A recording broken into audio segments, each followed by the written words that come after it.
It's a Minimalist Monday edition of Optimal Finance Daily, episode 936. You Can Teach an Old Dog New Tricks, Part 1 by Grumpus Maximus of grumpusmaximus.com.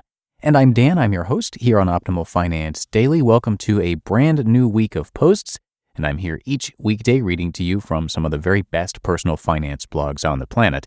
And hey, if you have any ideas for us, potential topics for future shows, please share those over at oldpodcast.com. That's oldpodcast.com.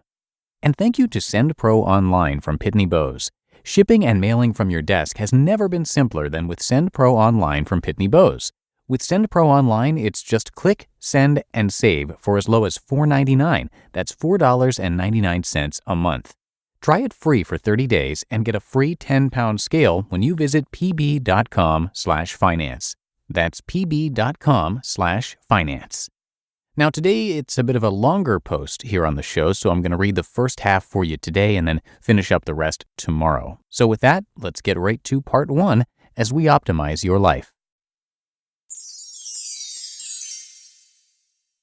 You Can Teach an Old Dog New Tricks, Part 1 by Grumpus Maximus of grumpusmaximus.com. Grumpus the Elderus Caninus? The other day, Mrs. Grumpus tried to kill me, twice. She sent me an email while I was at work asking if our budget could support her joining a new community center with gym, childcare, and pool akin to the YMCA. The price tag attached to her query nearly gave me a heart attack. Fortunately, my bike commute has paid off, and my heart withstood the initial shock. To put this in context, since our marriage, I've adamantly refused to pay for a gym membership since all military bases, big and small, have gyms, many with the type of classes she likes to take. It's an expense that doesn't make sense in the overall context of the benefits that the military affords its members. With that said, we have paid for outdoor exercise classes before, and at the time she asked about the possibility of joining the new community center, she had just stopped going to her latest outdoor class due to the summer break. In her email, she also listed several other memberships she was willing to let lapse. When I did the math, though, the memberships she proposed to let lapse did not add up to the cost of the new community center. I sent her an email stating such. I expected much foot stomping and toy throwing when I got home. Her reply nearly gave me my second heart attack of the day. She insists it was not written in advance, but I'm skeptical. In any case, she sent a line-by-line breakdown of the costs she already incurs when going to the base gym, like childcare for Grumpus Minimus number 2, along with the costs of all the other items she was willing to forego. Just to be sure, she threw in the cost savings of gas and her time because the new place is closer than the gym on base. Once I regained my breath, I nearly shed a tear. It felt like a 12-year journey had come to an end. She was finally on board with my way of thinking about money and budgeting. If you only understood the hardship, toil, and strife we had gone through to get to this point, you would understand why I wanted to shout from the mountaintops and do a touchdown dance. It felt like I could die a happy man. But more importantly, it felt like I could die without the fear that Mrs. Grumpus would blow through all the insurance money in the first 6 months. Now, if we could just get her smart on the investment side of the house, my ghost would not have to come back and haunt her.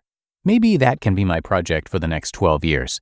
She'll happily confirm I am never satisfied as she mixes hemlock into my beer. As I fade to black, I think back on how it came to be thus. An early marital, tough love story. In one of my very first posts, I joked about Mrs. Grumpus's pre-marriage spending habits.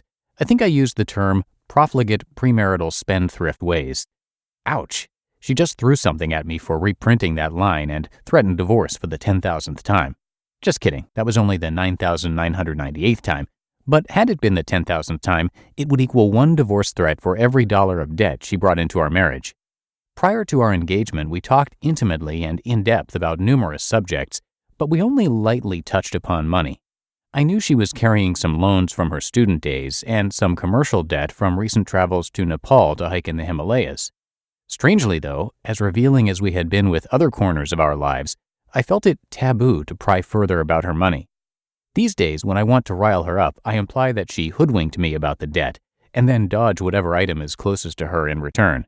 In reality, though, I refrained from asking proper follow-up questions during our courting phase because I didn't understand the importance. Of course, with hindsight, I wish I had followed up, but hindsight, as they say, makes an ass out of you and me.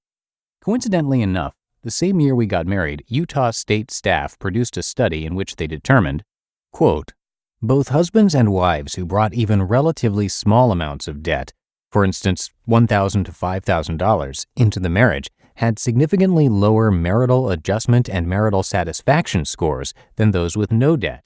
In addition, husbands and wives who entered marriage with the highest amounts of debt, for example, $20,000 to $50,000, had the lowest marital satisfaction and adjustment scores of all participants. End quote. Mrs. Grumpus and I can confirm that the beginning days, weeks, and months of our marriage were stressed by this debt. It was a needless early test of our matrimonial bond.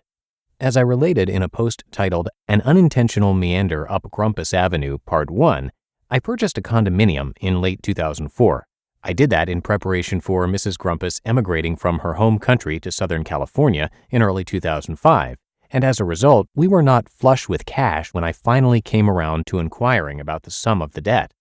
We eventually sorted out a plan to transfer the debt, which resided in Mrs. Grumpus's home country, to a U.S. credit card with a 0% introductory interest rate, and then pay it off with a home equity loan once the introductory rate ended.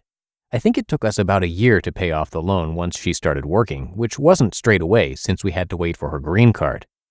To be continued.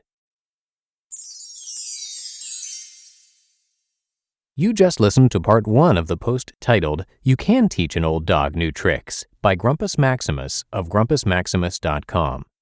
And don't forget, shipping and mailing from your desk has never been simpler than with SendPro Online from Pitney Bowes. With SendPro Online from Pitney Bowes, it's just click, send, and save for as low as $4.99 a month. And for being an Optimal Finance Daily listener, you'll receive a free 30-day trial to get started and a free 10-pound scale to ensure that you never overpay.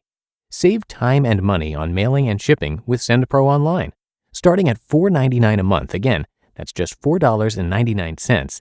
You can also qualify for special USPS rates for letters and priority mail shipping, calculate exact postage online, and print from your PC. So go to pb.com/finance to access this special offer for that free 30-day trial plus a free 10-pound scale to get started. That's pb.com/finance. Experience shipping made simple with a free trial of SendPro Online from Pitney Bowes. And that will do it for today. Thanks so much for listening and for being a subscriber. I will, of course, be back with you tomorrow as usual. And that's where we will finish up this post and where your optimal life awaits.